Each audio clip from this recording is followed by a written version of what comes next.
যে আপনি আমাকে প্রশ্ন করছেন কিন্তু গালির ভাগ কে নেবে, যেভাবে আপনি প্রশ্ন করছেন। অর্থাৎ আপনি জানেন এবং আমরা সবাই জানি যে জামাতের যারা কর্মী এবং সমর্থক জামাত সম্পর্কে কোনো আলোচনা করলে এই যে একটা টেন্ডেন্সি তাদের মধ্যে গালি দেওয়ার, যা ইচ্ছা তাই বলে গালি দেওয়ার, এটা নিয়ে আমরা অনেকবার কথা বলেছি কিন্তু কোনোভাবে সেটা কমছে না। এবং এই প্রসঙ্গটা এই জন্যই আনলাম যে আপনি দেখবেন, জানেন যে চাঁদপুরে যে ঘটনাটি ঘটেছে, জামাতের একজন নেতা, একটি ইউনিয়নের আমির, তিনি বিএনপি অ্যাক্টিং চেয়ারপারসনকে নিয়ে বিকৃত ছবি উনি এডিট করেছেন এবং পোস্ট করেছেন, সেটাকে কেন্দ্র করে সংঘর্ষ পর্যন্ত হয়েছে। আবার এই দলটাই, যে দলের মধ্যে আমরা সতের রাজনীতির কথা সবচেয়ে এই দলটা বলছে, সৎ মানুষের রাজনীতির কথা, কিন্তু সেই দলের মধ্যে আপনার গালি দেয়া, ফেক ছবি এডিট করে রাখা, পোস্ট ভুল করে হলো সে বলছে ধরা পড়ার পরে, কিন্তু এডিট তো ভুল করে হয় নাই। তো এই যে প্রবণতা, তো এই প্রবণতা সাধারণ মানুষ বা আমরা কি করতে পারি, সাধারণ মানুষই কি আসলে কতটুকু এখান থেকে মুক্ত হতে পারে?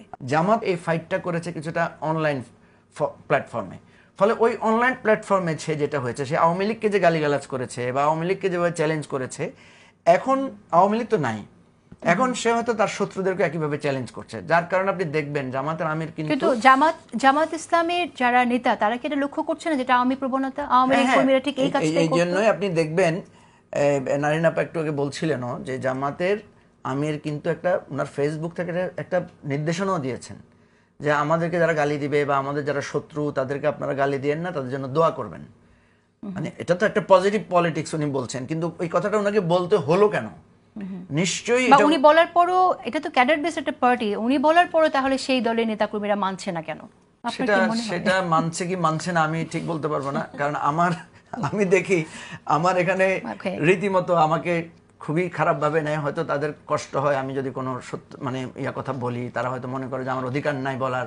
অনেকে আমাকে বলে যে আপনি এত বছর আমাদের পার্টি করে এখন আমাদের পার্টির বিরুদ্ধে বলছেন। আমারটা একটু স্পেশাল, আলাদা। আমি আপনাকে জিজ্ঞেস করতেই হচ্ছে, আপনি কি মন খুলে কথা বলতে ভয় পাচ্ছেন? না শুনেন, আমাকে একজন জিজ্ঞেস করেছিল কালকে যে আচ্ছা আপনার খারাপ লাগে না আপনার ফেসবুকে আপনাকে এইভাবে মানে গালিগালাজ করে? হ্যাঁ, একসময় খারাপ কার না লাগে, ভালো। আচ্ছা গালি শুনতে কার ভালো লাগে বলেন আপা? আমি বলি যে না, খারাপ তো লাগে, কিন্তু এখন আমি কি করব? আর এটাকে বেশি আমলে নিলে তো লাভ নাই খুব বেশি। দেখেন আমাদেরকে যত গালি, আমাকে কি গালি না দিয়েছে আমি আপনাকে বলি। আমাকে বলেছে পচা ডিম, আমাকে বলেছে এবিসিডি পার্টি। আমার 2018 2019-এ আপনাকে যে পরিমাণ গালি দিয়েছে আমি দেখেছি সেগুলো।